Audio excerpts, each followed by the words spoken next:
Well, hello. Welcome back to our to our chronological read through of Scripture.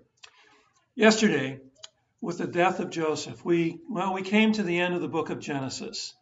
Today, we're going to begin the book of Exodus. It's a book that describes the central redemptive act of God in the Old Testament. That would be the deliverance of the people of Israel from the land of Egypt. We'll come to understand the Passover. We'll learn more about the priesthood. We'll learn what it means to be a people of God. Roughly 300 years or so had passed between the end of the book of Genesis and the start of the book of Exodus. Moses, the author of Exodus, reminds us of the names of the sons of Israel who moved to Egypt to be with Joseph. There, their families grew to be a great nation, actually a great multitude of people.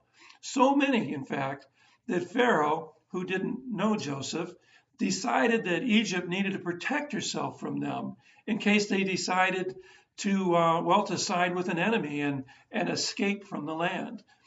So he forced them into labor, building cities to store grain, which is kind of ironic from 2 points. First, it was Joseph who suggested and then oversaw the storage of the grain to weather that coming famine. And then secondly, it's this forced labor that Pharaoh does in an attempt to make sure the Hebrews stay that actually provokes exactly the opposite, their exodus.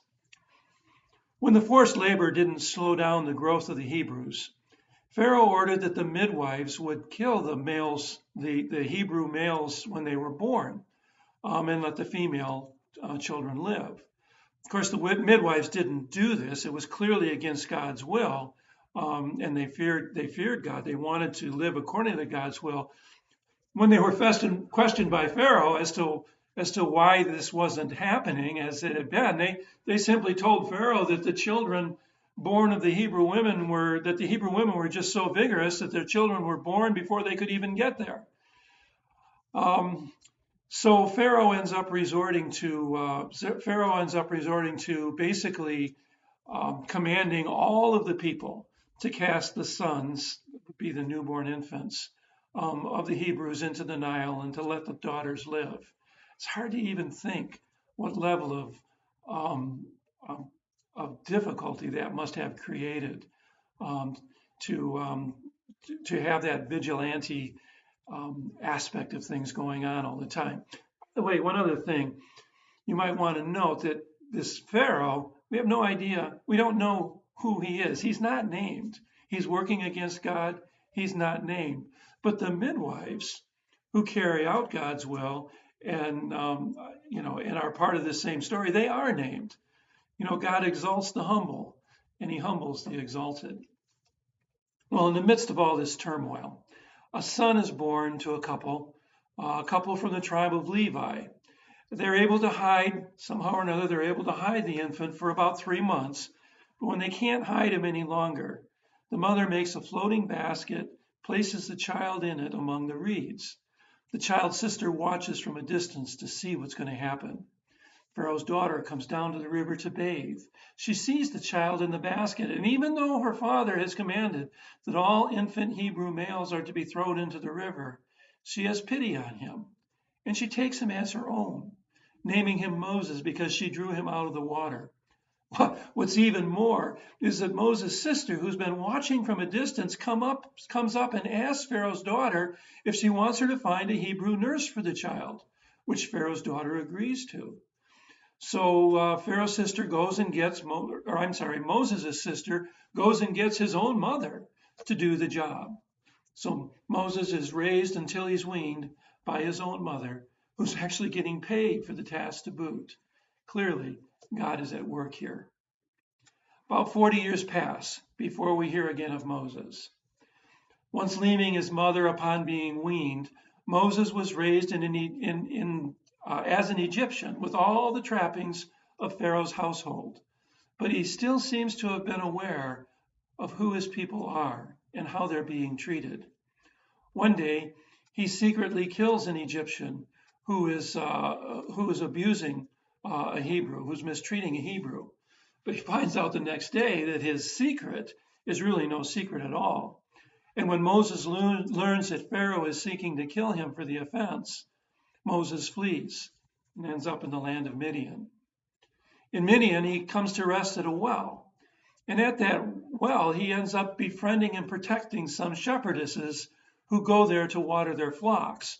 It seems that the other shepherds who come kind of push these shepherdesses around and make them wait until they're all done and so on. Well, the father of these shepherdesses invites Moses into his home. Moses is happy there. He stays with this man. And actually, he's given one of his daughters, Zipporah, in marriage. And Moses begins a family as he tends to his father-in-law's sheep. And another 40 years goes by.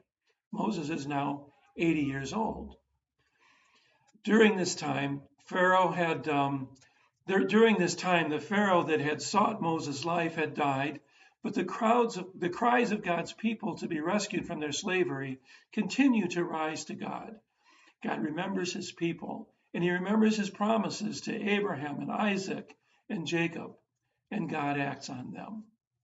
One day, as Moses is tending the flocks of his father-in-law, the angel of the Lord appeared to Moses in a burning bush.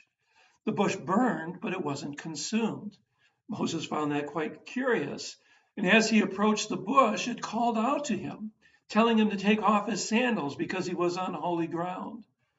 The Lord tells Moses from that bush that he has seen the afflictions of his people in Egypt and that he is going to rescue them and take them to the promised land.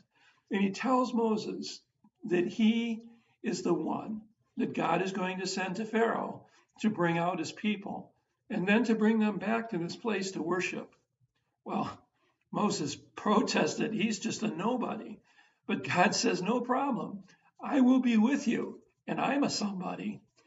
Moses wonders what to tell the people when they ask who sent him and whose name in whose name is he working. God tells Moses to tell them that I am sent him, and that would be the name that God would be known by forever.